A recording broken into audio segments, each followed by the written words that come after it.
Well, hello there. This is Shane from Shane's Reviews, and I hope you are having a great day today.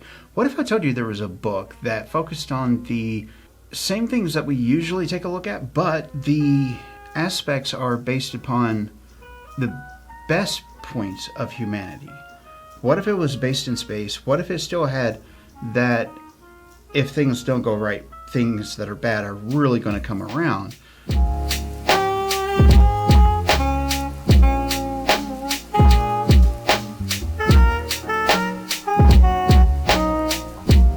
What if it was like that instead of dystopia one-on-one, and if we don't manage to get everything wrapped up in the correct way, then everything is going to fall apart? What if it was based upon two societies or two branches of humanity that were actually positive, but were also polite? That's today's book. It's called The Silver Ships. It was wrote by S.H. U-Haul, and it was narrated by Grover Gardner? Yes, Grover Gardner. Now, quick word about the production in this book, and I hesitate to say anything about it because I don't want to run it for anyone, but there's a couple of points where there's like little blank spots where there's like no audio whatsoever. Your device is not malfunctioning, it's just that's the way that it was. It's not anything that really takes away from it is my point. So it still gets a high regard from me on the actual production of it. The voice inside of the book is clear, the narrator's voices are clear, and we don't do a whole lot of jumping back and forth in between, false voices here or there. Instead, it's told in a very much narration style, and I wholeheartedly approve of it. Even to the point of which, like the chapters, instead of the person just reading on and you thinking that you're just into a next paragraph, there's that small break of two. And that I appreciate in a big, big way, because that gives me a heads up as an audio listener that, hey, you know what? We're still in the same book, but we're on a different chapter, so perhaps things could be a little bit different. And it doesn't lead into that mental confusion of, wait a minute, we were just on the bridge and things were getting ready to blow up. Why are we now in a forest? I mean, granted, that's an extreme case, and most people would be able to work their way out of that one very quickly. But sometimes those little lines can be blurred, and it can actually harm a story. So thank you to the production team on this book for actually doing that. Now, does this book get any kind of emotional response from me? It actually does.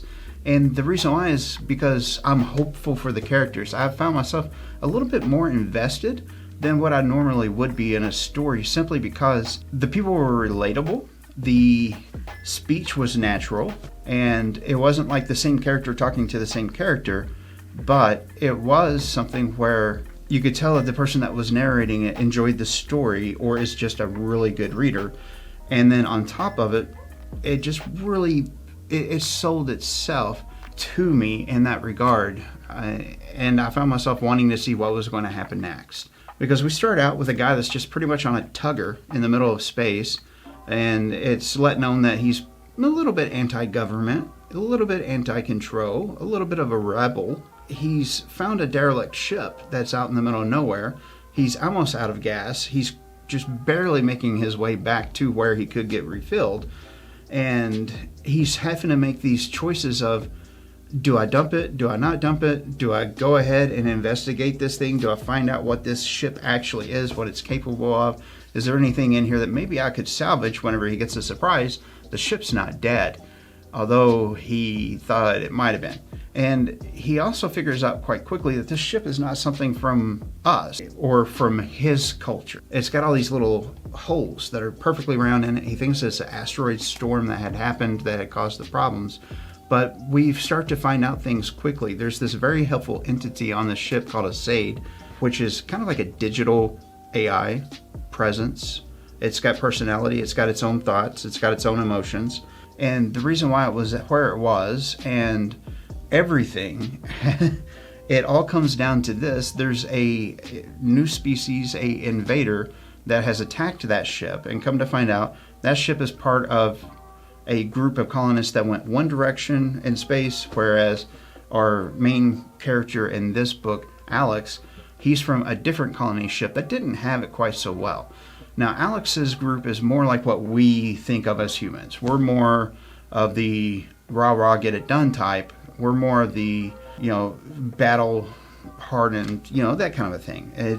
And his people are no exception from that. Now, granted, they have progressed a little bit from where we are right now, which is good to see in literature. But these other people, they are set up in a way which is really unique. They're more of a caste house type of a group. So, your particular house might have, I don't know, they might have the ability to make engines. And then another house might be responsible for display type things, or so on and so forth. So think about it like the house itself is known for producing or doing a particular thing in a very extraordinary way. And so that grants them prestige. But one thing that they don't have in this secondary set of humans is the ideal of protecting oneself more than just using something like, a small taser, really, that is honed in specifically for that creature or that person or that type of human or whatever.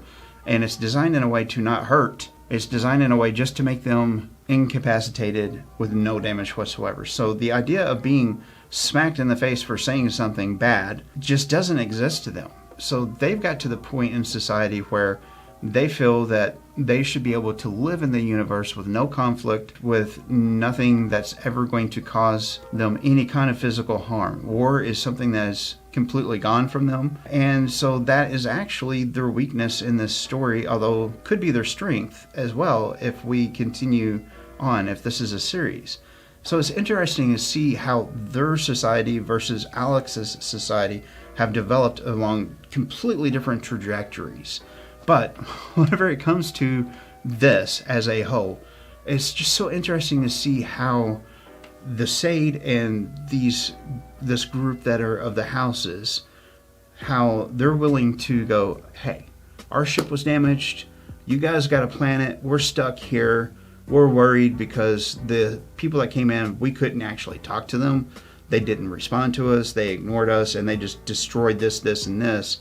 And we've never seen anything like that before. So we're going to give you all of our technology so that you can fix our ship. And all we want is for you to fix our ship. That's really where it was at. And it gave me a different perspective and a different type of a hope and a different kind of a want for the characters from what I would normally get from a book like this.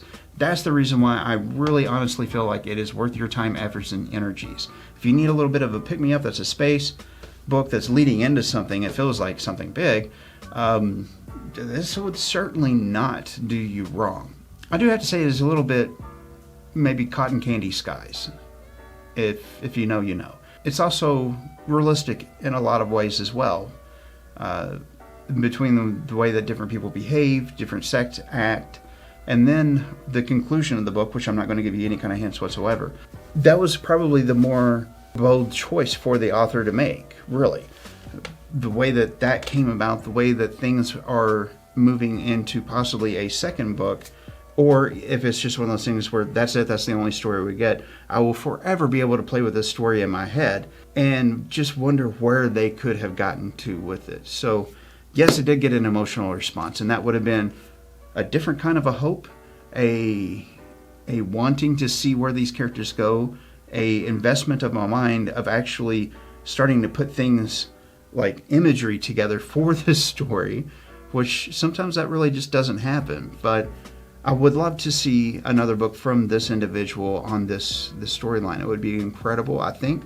And if you're into space and sci-fi, I really don't think that you're going to go wrong, because it was indeed a very enjoyable ride. And it's a beautiful story. It does have a little bit of romance. It does have a little bit of strife. It does have those interactions between different people that don't understand where each other's coming from, but they find a way to work it out.